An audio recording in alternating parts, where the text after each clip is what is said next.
Do you remember the 90s? It's the decade we first learned about digital transformation and when the internet slowly started to change everything.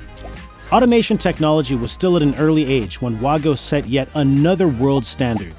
Knowing that digitalization would also increase the complexity and diversity of future electronics and connection technology, WAGO came up with a groundbreaking idea, the I/O system, combining electronic components with terminal block-like casing. Unlike anything on the market before, the system was modular and thus allowed for different functions. It was expandable, easy to replace, and most importantly, independent of protocol, an unknown freedom and flexibility.